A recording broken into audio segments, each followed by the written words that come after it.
Ada pig. Anda lihat dalam iklan, anda dapat apa yang anda lihat.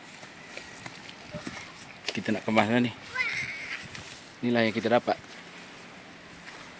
Ada orang tanya tu, kita pun tak erti nak jawab. Flysheet dia original dia ni, kita pasang separuh, tapi dia ada zip. Dia ada zip. Zip dia untuk sambung kat sini.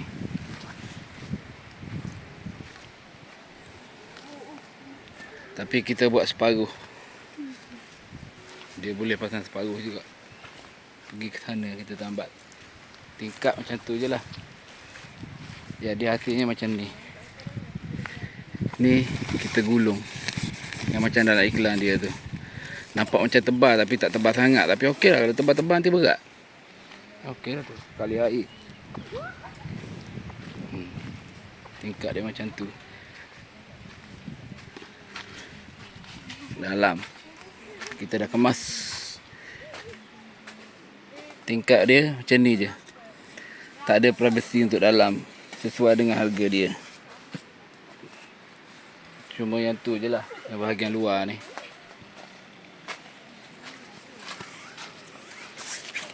Yang bahagian luar ni kita boleh buat macam ni. Ni struktur binaan dia.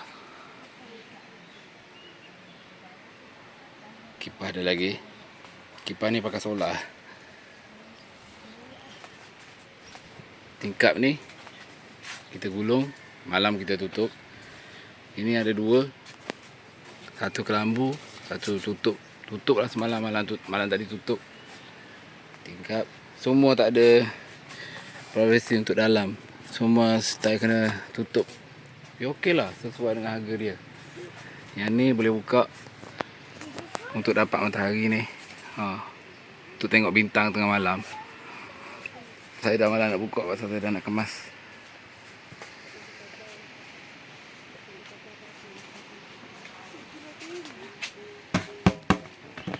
Inilah. Dengar sendirilah. Tak utik. Tapak memang bagus lah lantai. Memang bukan macam kemah villa. Saya dah ada villa 13 biji tu storage.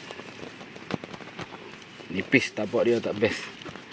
Yang ni memang level-level canvas lori. Beratlah sikit. Bukan sikit lah, berat banyak. Yang saya bawa ni total dia berat. Saya dah asing-asing ni, yang tengah ni saya dah tinggal kat rumah. Saya tak nak pakai. Pasal kita family je. Buat apa kita nak asing-asing. Dia boleh tutup semua ni. Dia tak ada tulang tengah. Bagus dia. Kita boleh best buat apa, letak satu tilam ya. Total semua sekali 30 kilo kot. 30 kilo. Malam tadi tidur pakai ni je, privacy. Ni pun dia kita boleh tutup.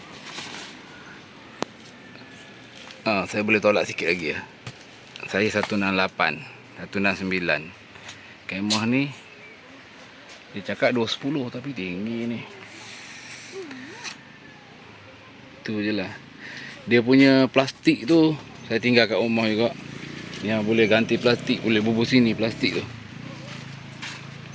Ni ada zip lagi. Plastik untuk tutup ni. Kalau ramai ni, kemah ni saya rasa boleh duduk kot. Betul-betul untuk tidur ni. Betul-betul untuk tidur. Betul-betul untuk tidur dalam 20 orang lepas kot. Tapi selesa 10 orang pun boleh selesa lagi. Pasal kita boleh tambah lagi ni. Ni dah separuh ni. Ni dah separuh. Dia masih boleh ke depan lagi sampai situ. Yang tu sampai ke depan lagi. Lepas tu kita masih boleh tutup tepi ni. Dia ada zip sampai ke bawah. Cuma bahagian depan ni, lantai dia akan pasir lah. Kita kena tarik benda ni lah. Buat lantai sendiri. Inilah. Kita dah nak tutup.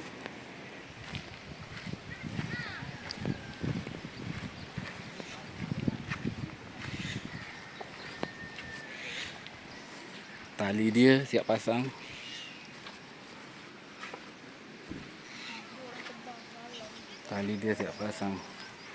Besi kita punya besi lain lah panjang.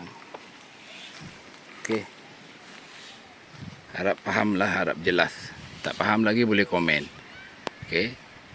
Bukan Kodi at the peak.